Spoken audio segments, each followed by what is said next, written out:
Alright, in this video we're going to be looking at how to graph inequalities. And there's a couple things that we need to remember about our symbols. And thinking back to 7th grade, when you were graphing these on a number line, you used either a closed dot or an open dot. And in this particular lesson, we're going to be either using a solid line, like that closed dot, or a dashed line, like that open dot. So let's kind of think about it in those terms. So notice, on the left it says, how would you graph an inequality with the symbols of less than or equal to, greater than or equal to? And it gives us an example. It says y is greater than or equal to negative 2x minus 2. Well, the first thing, if we have the greater than or less than or equal to, it says, do you graph a solid or dashed line? Well, we would graph a solid, just like we would put a closed dot. So I want everybody to write solid right here. Now, there's a couple other things I want you to keep in mind while you're doing these. First of all, we have to be able to find our slope. And remember, our slope is that value that comes before the x. That's our m. And then we have to know our y-intercept. My y-intercept is going to be that value at the end of my inequality. So that's my b. Now, do keep in mind that when we talk about slope, we're talking about rise over run. Now, you might be looking at it going, well, Mr. H, this is just an integer. I don't see a denominator. Well, remember that anytime you have an integer for your slope, you just put a denominator of 1 underneath it. So this is really negative 2 over 1. With that being said, let's go ahead and graph this on our coordinate plane.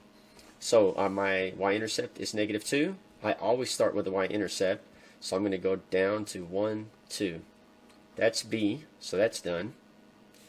And now I'm going to go ahead and use my slope, which is negative 2. So that means that instead of going up 2 and over 1, because it's negative, I go down 2 and over 1 unit.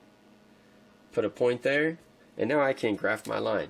Now keep in mind, because this is a greater than or equal to sign, I'm going to graph a solid line.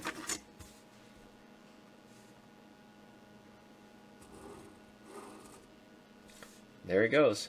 And there's my line. So, notice the next question here says, do you shade above or below? Well, we can't answer that until we find out what our solution set is.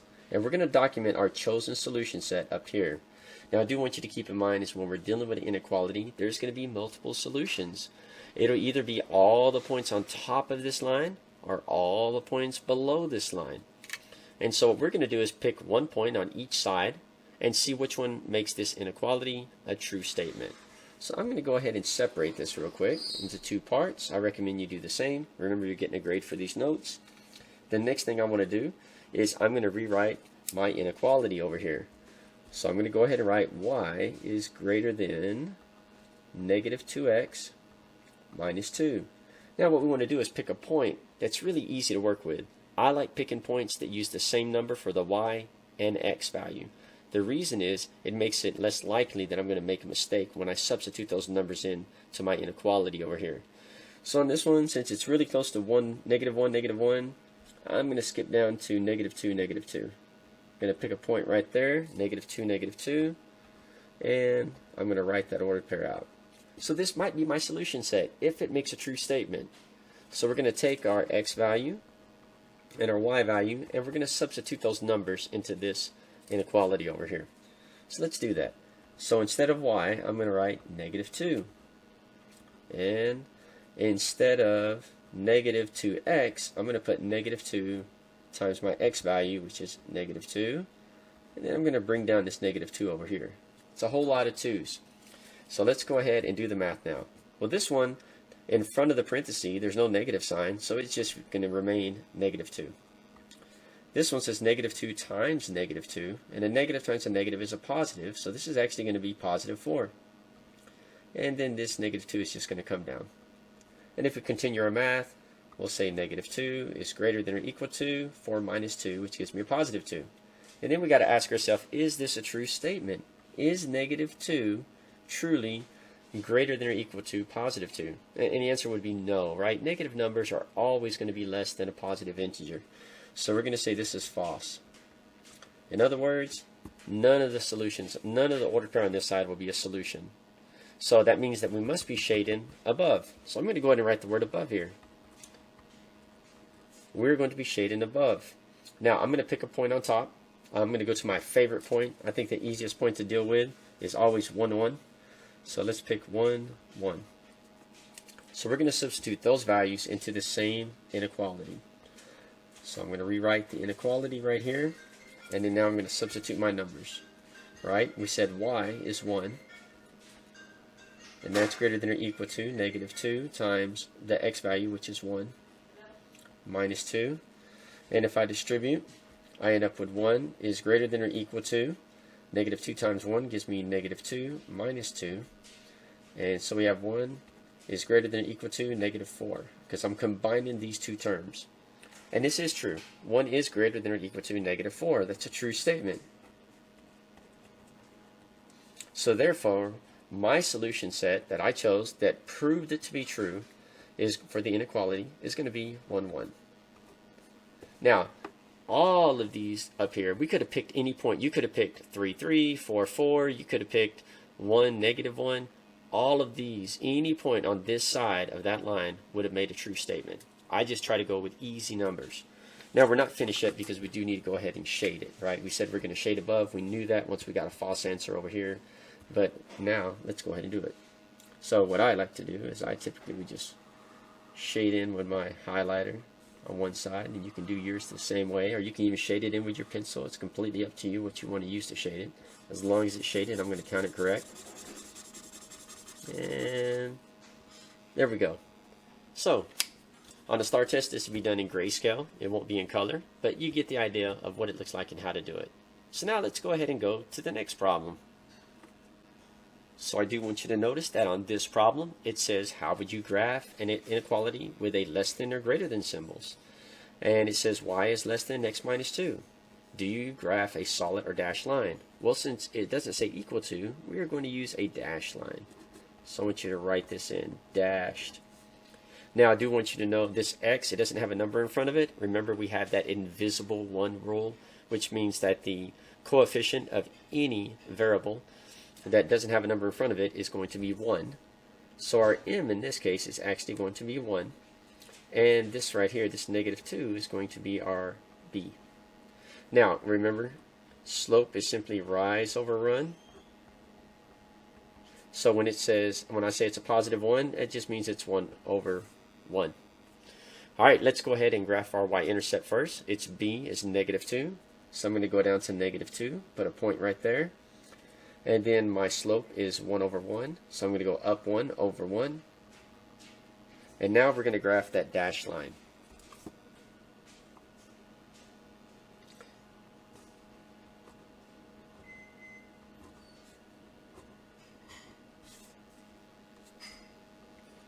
Alright, there's our dashed line because it does use a less than or equal to sign, or less than or greater than sign, rather than the less than or equal to or greater than or equal to.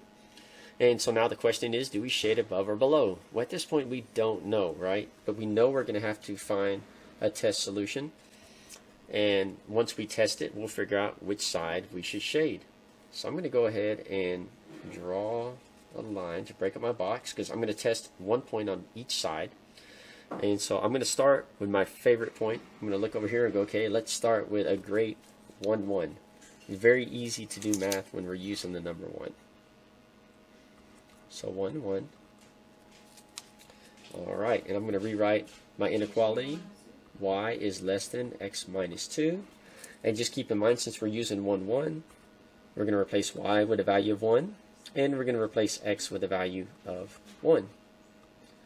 Minus 2. And 1 minus 2, that means 1 is less than. 1 minus 2 gives me a -1. Now, I recognize real quick, this is false. 1 is not less than -1, it's greater than. So this is a false statement. So this tells me that every point up here on top of my line is not going to be a solution. So that means everything on bottom is. Now so when it says, do you want to shade above or below?